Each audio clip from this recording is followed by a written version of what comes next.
Olá, queridos alunos, tudo bem com vocês? Então, nós vamos para mais um bloco de A Relíquia do Eça de Queiroz. Bom, eu estou na página 177 desta edição, tá? E entrando no capítulo 3.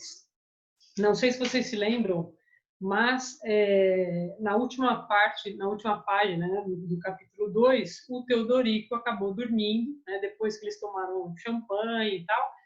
Eles estão no acampamento e eles dormiram, tá?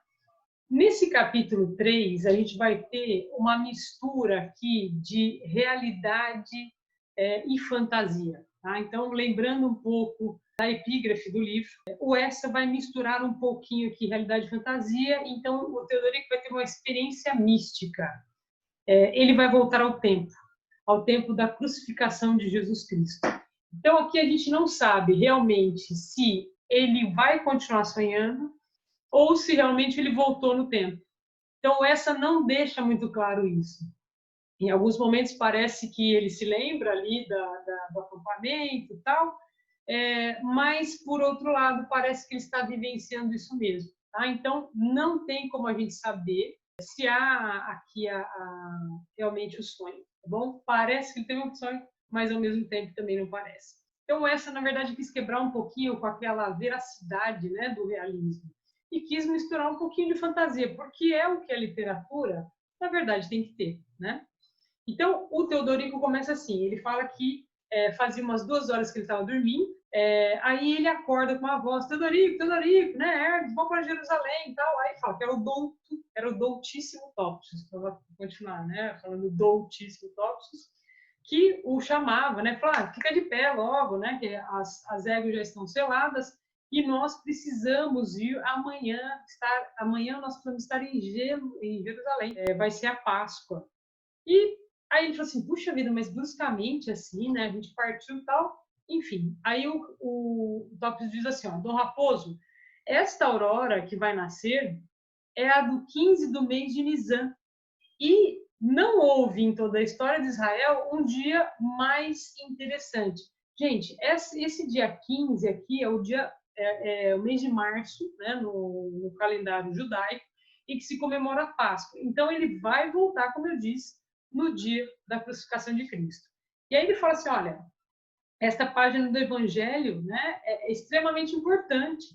Então vamos, pois, à Santa Páscoa, à casa de Gamaliel. Esse Gamaliel era um membro do Sinedrim, e esse Gamaliel está também na Bíblia. Tá? O Sinedrim era a corte suprema judaica. Tá bom? E aí ele diz assim, mas devia ser meia-noite, mais ou menos, né, quando ele me tirou da cama, uma coisa assim, né, as éguas estavam esperando a gente e tal. E aí ele começou a andar, né, ele estava indo, lembra que estava no acampamento e indo em direção a Jerusalém. Aí, gente, é engraçado porque assim, eu vi assombrado parecerem soldados romanos, desde que tantas vezes amaldiçoara as estampas da paixão, né, a paixão de Cristo, a crucificação de Cristo. Então ele falou assim, gente, um povo fantasiado, né, com um soldado romano, uma galera estranha, com umas roupas estranhas começaram a aparecer. Então, ele não estava entendendo o que está acontecendo, né? Ele estava atrás ali do Topsius, vamos lá, né? E aí ele falou, começamos a subir o Monte das Oliveiras, né? Fomos marchando, meio lentos, cautelosos e tal. E aí ele falou, passava um monte de mendigo, passou um leproso perguntando um tal Rabi, não entendi nada, né? E aí eles começaram, né, a subir e tal. Aí ele falou, o coração ficou suspenso, né? Nós ficamos imóveis, deslumbrados, vendo lá embaixo, na luz, resplandecer Jerusalém. Então, chegando ali, eles escutam, né, um homem gritar, né? Homens da Galileia, Rabi Yeshua foi preso. Rabi Yeshua foi levado à casa de Hanã, homens de Neftali, né? Dom Raposo, disse Topsius. Então, com os olhos faiscantes, o homem foi preso e compareceu já diante do Sinedrim. Depressa, depressa, amigo, a Jerusalém, a casa de Gamaliel, ou seja, vão para lá logo, né? Vão para a casa de Gamaliel, tal. O cara foi preso, né? E o Teodorico falou assim, gente, que cara é esse, né? Quem que é esse Rabi Yeshua? Eu nunca ouvi falar na minha vida. Bom, enfim. Aí eles caminham, tal, e fala desse Rabi para cima e para baixo, né? De repente, o Teodorico pergunta: Topsius, Topsius, quem é esse Rabi que pregava em Galileia e faz milagres e vai ser crucificado? O sábio doutor arregalou os olhos com tanto pasmo, como se eu lhe perguntasse qual era o astro que, da além dos montes, traz a luz da manhã. Depois, secamente, tipo assim, meu, que pergunta mais imbecil é a tua, né? Aí ele fala assim: Rabi Yeshua bar Yosef, que veio de Nazaré, em Galileia, a quem alguns chamam Jesus e outros chamam Cristo. O nosso! Não acredito que é o nosso Jesus, né? Tipo assim, meu, pode ser burro, né? Imbecil. É lógico que é o nosso, né? E aí ele falou assim, nossa, nossa, onde que eu posso ver, né? Eu quero ver Jesus. Onde está Jesus Nazaré, meu Senhor, né? Ó, ele está lá no pretório já. E ele falou assim, nossa, eu vou presenciar tudo isso. Então, é quase assim, seria uma testemunha inédita, né, da paixão tal. Eu tornava-me, nesse momento, o São Teodorico Evangelista. Cara de imbecil, né? Perguntei a Topsius quem era aquele magistrado melancólico que apareceu ali. Aí ele falou assim, é um certo Pôncio. Já ouviu falar também, né? Chamado Pilatos, que foi pretório da batalha. Tipo assim, putz, o cara estava vivendo ali, né, todo o momento da história. Bom, e aí ele fala que Jesus estava com as mãos frouxamente ligadas por uma corda. Chegaram lá, de repente aparece, né, o Pilatos e começa assim: És tu então o rei dos judeus? Então eles chegaram no pretório e onde Jesus ia ser julgado, né? Como a gente sabe o que aconteceu. Os da tua nação trazem-te a... Que fizeste tu? Onde é o teu reino? Rabi permanecia em silêncio. Depois ele fala: o meu reino não é daqui. Se por vontade de meu pai eu fosse rei de Israel, não estaria diante de ti com essa corda nas mãos. Mas o meu reino não é deste mundo. E os fariseus, né, gritando tal, tirar então desse mundo, né, tipo assim, gozando, tirando sarro, né, e esse furor, tal, crucificar, crucificai-o. Aí de novo Pilatos estava tranquilo, tal, de novo Pilatos falou lento e vago. Dizes então que és rei? E que vens tu fazer aqui? Aí Jesus responde: eu vim a este mundo testemunhar a verdade. Quem desejar a verdade, quem quiser pertencer à verdade, tem de escutar a minha voz. E o Pilatos pergunta para ele: mas, homem, o que é a verdade? Jesus de Nazaré emudeceu e no pretório espalhou-se um silêncio, como se todos os corações tivessem parados, cheios subitamente de incerteza. Então, apanhando devagar a sua toga, Pilatos desceu os degraus de bronze e aí penetrou no palácio. E aí dizem, gente, que a mulher, né, do Pilatos gostava de Cristo, então era seguidora também de Cristo. Ela tentou dissuadir Pilatos de crucificar, né, Jesus. Só que não vai dar certo. Então aí Pilatos aparece de novo, vai continuar conversando, né, com os fariseus ali, né? Então todos foram lá, saudaram, né, o procurador da Judéia. Pilatos era uma pessoa importante. Eu interroguei o vosso preso e não lhe achei culpa alguma, né, para puni-lo. Esse homem diz apenas coisas incoerentes, mas as suas mãos não estão sujas de sangue. Esse homem é um visionário. Aí, gente, eles perceberam que Pilatos não estava querendo condenar Jesus, aí aparece o tal do Rabi Robã. Gente, esse cara, presta atenção. Aí ele começa devagar, tranquilo, tal, sereno, como se explicasse as leis aos discípulos, tal. Aí ele ergueu e disse assim: oficial de César, Pôncio, presta atenção, né? Muito justo e sábio, né, o senhor. O homem que tu chamas visionário há anos que ofende todas as nossas leis e blasfema o nosso Deus. Mas quando prendemos nós? Quando te trouxemos nós? Somente quando vimos entrar em triunfo pela porta de ouro, aclamado como rei da Judéia. Porque a Judéia não tem outro rei senão Tibério. Tipo assim, a gente ficou quietinho até o momento em que falou da nossa religião. Agora ele está falando do Tibério. Né? Então, presta atenção, você que está aqui governando em nome do Tibério, Ele falou que ele é rei. Nós só temos o imperador, que é o Tibério. Se esse rei, por um acaso, resolver criar caso com o tal do Tibério, a gente que vai ficar mal aqui. Então, percebam, gente, que envolveram questões políticas na crucificação de Cristo, né? Para poder o quê? Os fariseus jogaram a culpa agora no Pilatos. Tipo assim, resolve você, cara, né? A face larga de Pôncio, que uma solência amolecia, relampeou, raiada vivamente de sangue. Aquela tortuosidade de judeu que, execrando Roma, apregoava agora um zelo ruidoso por César para poderem, em nome de sua autoridade, saciar o ódio sacerdotal. Então, isso aí revoltou né, o romano, né, o Pilatos. Então, percebam que eles vão usar questões políticas para punir Jesus, que eles querem punir Jesus. Tá? E agora eles jogaram a bomba para o Pilatos. Aí o Pôncio deu um passo lento até a porta. E o Rabi Robã, de novo, continuava com serenidade e lentidão. Tu queres deixar impune o homem que pregou a insurreição, declarando-se rei numa província que é de César? Você tem certeza que você quer fazer isso? Nós estamos em paz com César e cumprimos o nosso dever, condenando o homem que se revoltou contra César. Tu não queres cumprir o teu, confirmando essa condenação? É uma pergunta. Tu não queres cumprir o teu, confirmando essa condenação? Bem, mandaremos emissários a Roma, levando a nossa sentença e a tua recusa. Assim, pega essa, né, meu filho? Aí o Pôncio, gente, ele ficou acabado, né? Então, Pôncio baixar a face, perturbado. Aí ele vai falar de novo, com calma, tal. Há 7 anos que governo a Judéia. Encontrastes-me jamais injusto ou fiel às promessas juradas?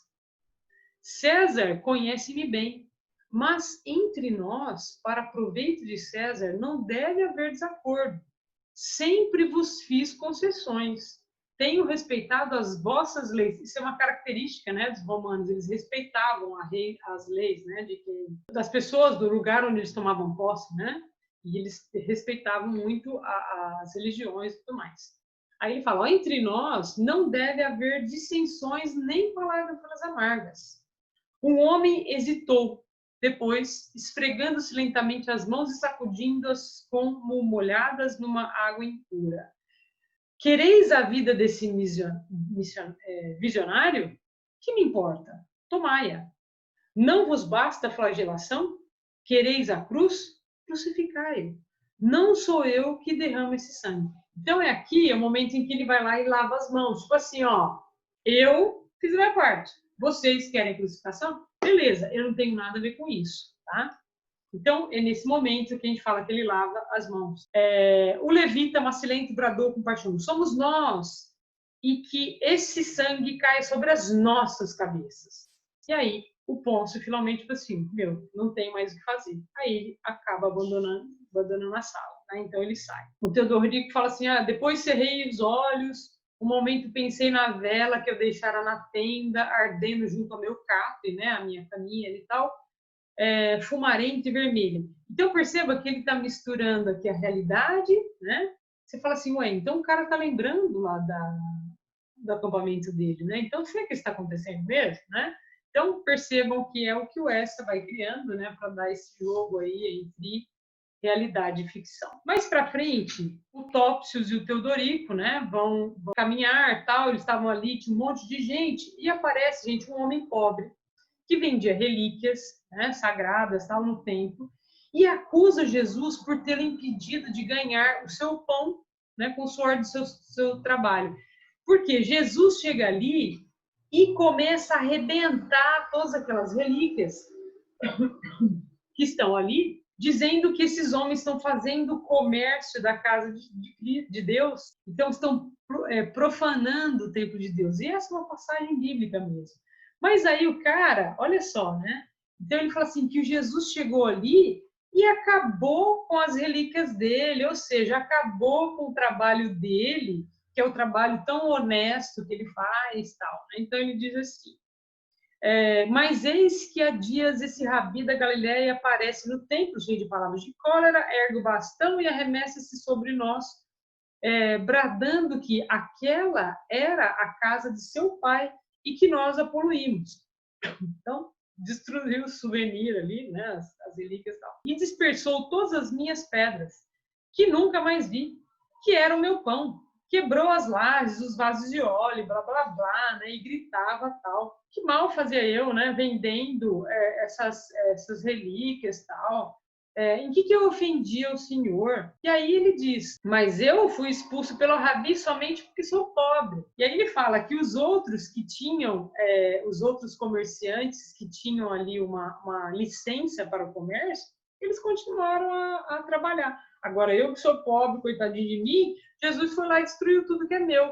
E aí o imbecil do narrador, né, gente, que é o Teodorico, ele ainda acredita, ele ainda fala assim, eu bati no peito desesperado, né? Como que Jesus pôde ignorar uma desgraça dessa, né? Fiquei muito chateado com ele. Sempre ali naquele ambiente, né, vai aparecer um intérprete, né, uma pessoa que vai falar em voz alta, em nome do Pilatos. Escutai, ainda em direção aos fariseus que estão ali, tá? Esperando para que Cristo seja condenado à morte, né? Escutai, nesta vossa festa de Páscoa, o pretor de Jerusalém costuma perdoar um criminoso. O pretor propõe-vos o perdão deste, né, desse Jesus. Vós tendes também o direito de escolher, vós mesmos entre os condenados. Tudo bem, ele indica esse, mas vocês podem escolher, ou seja, mais uma tentativa aí, né?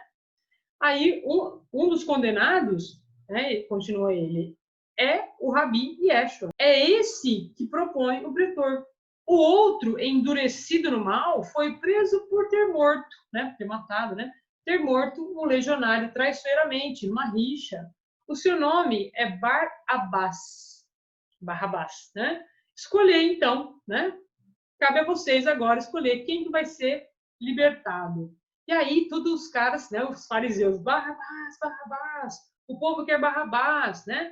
Então, o povo queria a cabeça de Jesus e queriam, né, que libertassem Barrabás, né? Embora ele tivesse matado uma pessoa, né? Barrabás, Barrabás, tal. E aí, gente, depois de gritarem, né? Então, Jesus, vagarosamente, voltou-se para aquele mundo duro e revoltoso que o condenada. E nos seus refulgentes olhos umedecidos, né, só transpareceu nesse instante uma mágoa misericordiosa pela opaca inconsciência dos homens, que assim empurravam para a morte o melhor amigo dos homens. Então, com os pulsos presos, limpou uma gota de suor, depois ficou diante do pretor, tão imperturbado e quieto, né, quietinho, tal, calado, como se já não pertencesse à terra. E Pôncio ergueu-se e, grave, sem trair impaciência ou cólera, lançou, sacudindo a mão, o mandado final. Ide, então, e crucificai-o, se é isso que vocês querem. Bom, nesse momento, gente, vai acontecer a paixão de Cristo, né? Que a gente conhece. Ele vai ser espancado, vão lhe colocar uma corona na cabeça, e depois vão lhe dar a cruz, e ele vai em direção lá ao monte onde ele vai ser crucificado. E aqui, olha que interessante essa frase, ó. A cada momento cruzávamos esses fariseus ressoantes, né? Barulhentos e vazios como tambores. Olha que pesada essa frase, né, gente? Muito interessante essa comparação que essa faz. Teodorico e Raposão, né, eles vão ver a crucificação de Cristo. De repente, eles encontram o Gade, né? O Gade é um daqueles caras que estavam também jantando à casa de Gamaliel. O Gade gostava muito de Cristo, embora alguns falassem, acho que eu não comentei isso, durante esse jantar lá que eles tiveram, né? Antes de tudo isso acontecer, então nós tínhamos ali o Gamaliel, que era o dono da casa, o Gade e outros caras que estavam ali jantando. Então, muitos deles queriam que Jesus morresse. Por que eles queriam que Jesus morresse? Alguns diziam justamente que ele ia criar briga com o César, né? Ele vai trazer problema para a gente porque ele está falando que ele é rei, e aqui a gente tem o imperador César, né? Então, vai azedar para a nossa parte, né? Para o nosso lado aqui, tá? Aí, outro dizia também que era favorável à condenação, porque esse tal Rabi achava-se melhor do que Jeová, né? Foi onde já se viu, né? Esse cara vir aqui falar que é melhor que Jeová. Outros ainda falavam que ele era um mau cidadão e um mau judeu, né? E que todos esperavam espada, né, para libertar Israel, e esse cara só vem com mensagem de paz. Eu tô lá aí, não tá nem aí com mensagem de paz, né? Então percebo que por motivos diferentes eles queriam a condenação de Cristo, tá? Diferentemente do Gad, porque o Gad falava, puxa vida, né? Ele falou que corre aqui uma fonte de leite em terra de fome e secura. Então, ele vem só com palavras brandas, bonitas, tal. Então, o Gad era seguidor dele, tá? E eles falavam isso aí numa boa, tá bom? Bom, nesse momento, o Gad vai contar uma coisa esquisita pra gente, né? Falou assim, nossa, vai acontecer a crucificação de Cristo, né? Então, toda ali a passagem, né, pela Via Crucis e tal. E aí eles dizem, o Gad diz, olha que só, isso aqui, né? Não, a gente não tem na versão da Bíblia, tá? O Gad diz que o José de Ramata, né, o José de Arimateia e o Nicodemo deram uma bebida para Jesus tomar, né? E ele conta que Jesus tomou essa bebida para não sentir dor e depois de um certo tempo, a hora que ele descansa, ele vai parecer morto, tá? Então a gente vai entender isso daqui a pouco, tá bom? Então ele explica que é uma bebida de misericórdia, era um vinho feito com suco de papoulas, especiaria e tal, para insensibilizar os supliciados. Então, para a pessoa não sentir muita dor, que ele realmente, né, sofreu muito, foi, né, torturado o tempo todo até chegar o momento de colocarem, né, levantar, de erguer a cruz, tá? Aí você fala assim, nossa, mas eu não sabia disso, né? Então, como eu disse, isso não tem, né, na passagem da Bíblia mesmo. E aí o narrador vê Jesus, né, de longe e tal, mas, gente, ele vai ficar ali, né? Ele vai ser praticamente, ele vai ser insultado o tempo inteiro, né, pelos soldados romanos, por quem está ali? Pelos fariseus, né? E aí eles começam, ó, tu que és forte e querias destruir o templo e as suas muralhas, por que não quebras ao menos o pau dessa cruz, né? Você não tem força nem para isso, né? Aí risada e mais risada. Aí o outro curvando com um infinito escárnio, né? Como se ele, né, curvando-se diante de um rei. Falou assim, herdeiro de Davi, ó meu príncipe, que te parece esse trono? Aí um outro, filho de Deus, chama teu pai, vê se teu pai vai te salvar. Então, todos eles ali, isso a gente sabe que ocorreu também, diante de Cristo, ofendendo Cristo e tudo mais. Aí, gente, ele vai morrer. Né? No momento em que ele morre, eles tinham que descer os corpos, né, que eram aqueles que tinham sido crucificados. Aparece ali um centurião. Esse centurião perguntou, falou assim, escuta, quem está querendo esse Jesus aqui? O José de Ramata diz assim, ó, eu que o amei em vida. Tá aqui, ó, o pergaminho, esse corpo pertence a mim agora. E aí ele leva o corpo de Jesus para ser sepultado. Bom, nessa parte, gente, ocorre uma coisa muito interessante aqui. O Gade, o Todorico e o Topsius foram de novo lá para casa do Gamaliel, né, esperar que tudo acontecesse e tal, e depois iam crucificar Cristo. Mas nesse momento, e aqui é uma passagem até difícil de entender, o Gade vai explicar o seguinte, olha, gente, o José de Ramata tinha preparado, né, esse vinho que era para que Jesus dormisse e parecesse morto enquanto era crucificado. E aí, quando tiraram Jesus da cruz, o José de Ramata, José de Arimateia, levou, né, para ser o quê? Sepultado, né, naquela tumba, tal, colocaram a pedra. Ali ele foi chorado por várias mulheres, né, que estavam também, que eram seguidores de Cristo, não sei o quê, tudo mais. Então a gente pensa Maria Madalena, né, Maria, mãe de Jesus, tal. E aí, acabado isso, né, o que o José de Arimateia fez, né, com os seus companheiros, tal? Eles foram lá à noite, tiraram a pedra ali, né? Abriram o túmulo de Jesus, pegaram Jesus e levaram para casa dele. E lá aplicaram um antídoto. Lembra que tomou um vinho? Então aplicaram um antídoto para ele acordar. Ele não estava morto, tá? Você fala assim, putz, como assim, né? Então, para ele acordar, né? Só que não deu certo. E aí o Gad vai contar depois que ele, né, descobriu tudo isso, que o José de Arimateia estava contando para ele. Falou assim, cara, a gente aplicou o antídoto, mas alguma coisa ali aconteceu errado, né? E aí ele acabou morrendo mesmo. Não era para ele ter morrido, né? Era para ele parecer simplesmente morto. E aí o que o José de Ramata fez? Levou para ser sepultado em outro lugar, e não no mesmo. E aí, nesse momento, o Topsius para tudo, né? E fala assim para o Teodorico: o Teodorico, a noite termina. Vamos partir para Jerusalém. A nossa jornada ao passado acabou. A lenda inicial do Cristo, do cristianismo, né, do Cristo do cristianismo, está feita. Vai findar o mundo antigo. Ou seja, tipo assim, você está no final do teu sonho, vamos voltar para a realidade agora. Aí você fala assim, ué, acabou assim? E aí eu falei assim, escuta, e o que aconteceu, né, com tudo o resto? Quero saber agora o final da história. Que negócio é esse?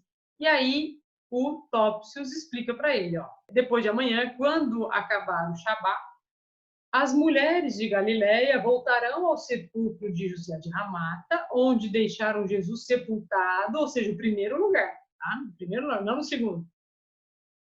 Encontraram no aberto, encontraram no vazio, desapareceu, não está aqui. Então, Maria de Magdala, que é Maria de Madalena, né? Crente e apaixonada, irá gritar por Jerusalém: ressuscitou, ressuscitou! E assim o amor de uma mulher muda a face do mundo e dá uma religião a mais para a humanidade. Você fala assim, cara, mais uma religião foi criada, né? E a gente vai se lembrar daquela explicação do diabo lá atrás, da criação das religiões, né? Então, mais uma religião é criada assim para o amor de uma mulher, né? Que dá a entender aqui, né? Que acabou espalhando pelo mundo que Cristo ressuscitou, tá? E aí acaba esse capítulo, que é o capítulo 3, que eu falei que é o mais longo, uma digressão enorme aqui, tá bom? O Essa até foi criticado um pouco na época por essa digressão enorme, né? Esse desvio da narrativa, tá? E aí eles voltam para o acampamento, simples assim. Voltam para o acampamento, vê lá, né, as brasas ainda dormentes, tal, da fogueira, correndo para a tenda, aí eles viram a garrafa de champanhe e tudo mais, e dormiram. Aí depois de manhã, eles acordaram com o pote, né, o alegre pote, e diziam, o que vocês vão querer para o café da manhã, né? Tapioca ou café? Aí ele fala, tapioca, meu pote, tapioca. Bom, e aí a gente termina essa digressão e, segundo essa versão aqui do Teodorico, a gente entende como foi criada a religião de Cristo. Falou, galera, até mais.